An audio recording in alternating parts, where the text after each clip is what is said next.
예, 낙동강 녹차라떼라는 신조어까지 나온 대규모 녹조 현상이 지금 낙동강 중상류를 향해서 급속하게 북상 중이라고 하는군요. 현재 함안보, 합천보, 달성보를 넘어서 대구에까지 상륙한 이 녹조. 이게 독성 남조류의 일종인 마이크로시스티스 때문에 발생하는 것이라고 하는데 인체에 굉장히 좀 치명적인 성분을 함유하고 있기 때문에 굉장히 좀 걱정스러운 상황인 것 같습니다. 환경부에서는 더운 날씨가 원인이라고 설명하고 있고 또 정수 체제도 잘 갖춰져 있다고 얘기를 하는데요. 환경단체에서는 반대로 얘기하고 있습니다. 그러니까 4대강 사업 때문에 흐르지 않는 강을 만든 것이 가장 큰 원인이다. 그리고 정수 그 상황도 결코 좋지 않다. 그러니까 준비가 안 돼 있다는 이런 주장입니다. 직접 낙동강 지역 실태조사를 다녀온 황인철 녹색연합 4대강 현장팀장을 연결했습니다. 황 팀장님 나와 계시죠? 예, 안녕하십니까? 예. 이 남조류의 일종인 마이크로시스티스는 어떤 건지 우선 좀 간략하게 설명을 부탁을 드리겠습니다. 예, 남조류는 물에서 사는 미생물인 조류의 일종입니다. 예. 크게 조류가 귀조류, 녹조류, 남조류 등이 있는데요. 남조류는 독성 물질을 함유하고 있는 것들이 있기 때문에 수질과 관련이 깊습니다. 예. 이번에 발견된 마이크로시스티스는 아나베나 등과 함께 대표적인 남조류인데요. 그 안에 간질환을 일으키는 냉독성 물질인 마이크로시스틴이 포함되어 있습니다. 마이크로시스틴. 예. 이번에 낙동강 중류의 강물을 채수해서 저희가 전문기관에 맡겨봤는데요. 예. 검사 결과가 이번에 마이크로시스티스가 주 원인인 것으로 나타났습니다. 예. 굉장히 위험한 그런 물질임에 틀림이 없네요. 예. 근데 이게 우리나라에 없었던 건 아니고 낙동강 하류에선 있었던 현상이라고 들었습니다. 예. 원래 과거에는 경남 물금 인근 지역이나 선악동강 같이 낙동강 하류에서 주로 발생했습니다. 낙동강 하류는 하구뚝에 막혀 있어서 물 흐름이 상당히 정체되는 지역이죠. 예. 이런 지역에서 많이 발생을 하는데요. 지난 6월 말에는 이 하류에서 상당히 올라와서 본포치수장과 칠서치수장 주변에서 대량으로 한번 발생을 했습니다. 예. 그때 얼마나 심했냐면 이제 소위 녹차라떼라고 부를 정도로 그 강물에 이제 물감을 풀어놓은 것처럼 굉장히 진한 녹색으로 변했고요. 이런 물들이 치수구로 빨려 들어가는 모습이 보였었습니다. 7월 30일부터 이달 3일까지 낙동강 일대를 직접 조사하셨다고 들었습니다. 그랬더니 더 퍼져 있었다는 얘기죠? 이번 7월 말에서 8월 초에는 남조류가 더 상류로 북상을 했죠. 경남 합천군에서 경북 고령 대구시 인근까지 광범위하게 나타났고요.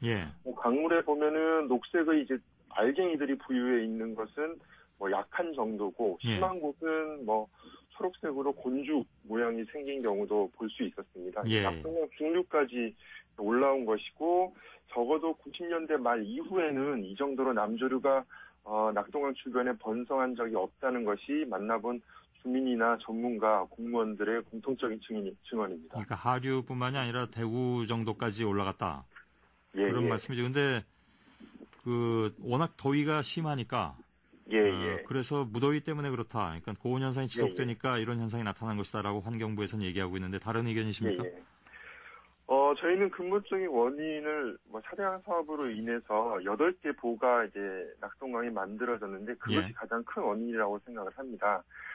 수질오염 관련 교과서를 펼쳐보면 이제 녹조 현상은 하천과 관련이 있는 게 아니라 호수의 수질 관리 파트에 나옵니다. 그러니까 녹조는 기본적으로 호수에서 발생한다는 것입니다. 최근 들어서도 한강 쪽에서도 팔당호 그리고 금강 쪽의 대청호 같은 데서 녹조가 많이 발생을 해서 문제가 되고 있는데요. 이곳은 전부 큰 댐으로 가로막혀 있는 수역이죠. 낙동강 남조류도 같은 맥락에 있습니다. 이 8개 보가 긴 강을 8토막을 냈고 강물이 흐름이 끊겨서 8개의 거대한 호수가 된 셈입니다.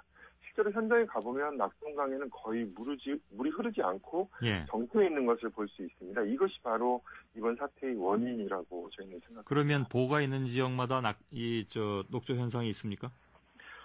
전체 다는 아니고요. 이것이 녹조가 발생할 때는 그 유역에 어떤 오염 물질이 유입되는 것과 수온과 여러 가지 것들 요인이 함께 고려를 해야 되는데요. 기본적으로는 보의 정체 현상 일어나면서 이것들이 과거에 발생하지 않았던 중류까지 광범위하게 확대되고 있다라는 것입니다. 예. 그래서 정부는 이제 고온 현상을 이야기하고 있는데 조금 저희는 설득력이 떨어진다라고 보고 있는 것이요. 예.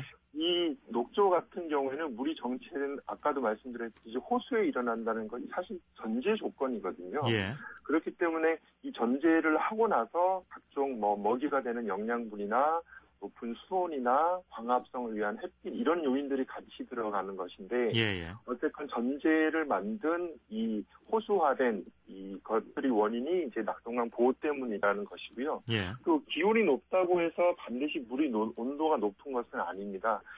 빠르게 흐르는 계곡물이 여름에도 시원한 것과 비슷한 있는데요. 이제 물이 흐를 때는 사실 같은 기온과 같은 조건에서도 예. 물의 수온은 상당히 다르죠. 그러면 그 예. 보문을 좀 열어가지고 물을 좀 흐르게 하면 네네. 이런 현상은 상당 부분 나아질 수 있습니까? 저희는 그렇다고 생각을 합니다. 예. 기본적으로 물론 이제 고정보 부분이 있기 때문에 전체 이제 흐름 자체가 어느 정도는 막힐 것이라고 보지만 예. 기본적으로 흐름이 없기 때문에 생기는 현상이 있기 때문에 이제 사대강 보호의 문을 여는 것들이 어느 정도 이제 이 녹조 현상을 저감시키는데 해결이 될 수 있다라고 생각을 합니다. 그 고도의 정수 처리 시설이 있기 때문에 수돗물의 안전성에는 문제가 없다는 얘기가 나왔습니다. 예. 동의하시는지? 환경부가 이 녹조 관련 얘기가 나올 때마다 이제 고도 정수 시설이 완료되어 있다 이렇게 이야기를 했거든요. 예. 이번에 한번 정부 자료를 다 뒤져서 한번 조사를 해보니까 사실이 아닌 걸로 밝혀졌습니다. 그 구미보다 상류 쪽은 설치가 안 되어 있고요. 어디요? 구미 쪽보다 이제 상류 쪽은 설치가 되어 있지 않은 걸로 나와 있고, 대구에 위치한 큰 두 개 문산 매곡 정수장이 있는데 여기도 공사를 시작했지만 아직 완료가 된 것은 아니었습니다. 그래서 현재와 같이 남조류가 계속 북상한다면 구미 상류의 지역들은 위험에 노출될 수도 있다라고 생각을 합니다. 물론 당장 독성 물질이 바로 시민들의 그 수돗물로 들어가는 것 정도로 이렇게 걱정을 하실 필요는 없겠지만. 근데 예를 들어서 취수장에서 물을 취해서 그것을 정수한 다음에 수돗물로 만들어내는 거잖아요. 네네. 그렇죠. 취수장에는 이러한 녹조 현상이 없을 수도 있는 거 아닌가요? 혹시 그 조사를 해보셨는지? 아까 말씀드렸듯이 이제 그 유역에 따라서 어느 정도 차이가 있는데요. 지난 6월 말에 이미 본포 취수장하고 칠서 취수장에서 대량으로 발생한 적이 있는데, 당시 이제 칠서 취수장에서 18년 동안 근무하신 분을 만났는데, 자기 지역에서는 이런 남조류가 발생한 것이 이전에 본 적이 없다라는 말씀을 하셨습니다. 그래서 사실 이런 대처해 본 적이 없기 때문에 구체적인 대응 매뉴얼이나 대처 방안이 마련되어 있지 않다. 독성에 대한 명확한 기준도 없다. 이런 게 큰 문제다라고 이렇게 솔직한 좀 증언을 하시더라고요. 그래서 사실 정작 중요한 것은 이런 기술이나 화학약품을 이용한 방안보다 사실 원수 자체를 깨끗하게 하는 게 중요한데, 사실 만약 정수시설이 완벽한 해결책이라면 그동안 수조원을 들여서 환경부가 각종 하수 처리 시설과 오염 저감 시설을 만드는 것도 사실 불필요했을 것입니다. 왜냐하면은 원수의 수질 개선이 중요하다는 것을 정부도 알고 그렇게 추진을 했던 것이거든요.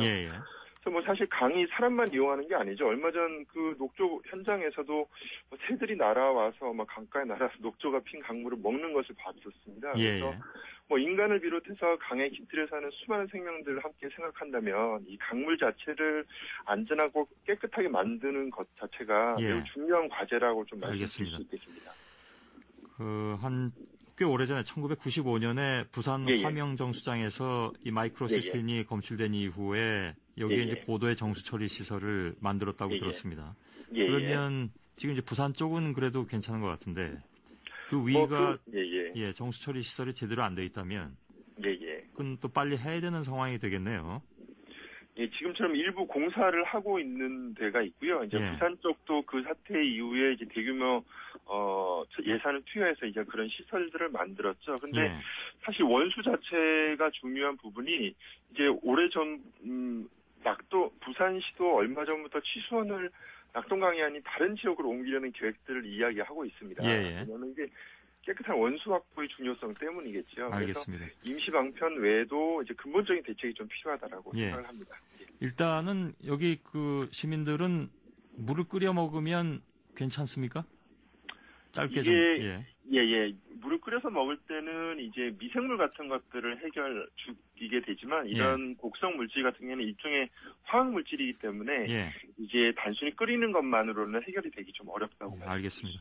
이 문제는 환경부 쪽에서도 혹시 반론이 있을 수도 있는데 저희들이 가능하면 듣도록 하겠습니다. 말씀 잘 들었습니다. 고맙습니다. 황인철 녹색연합 4대강 현장 팀장이었습니다.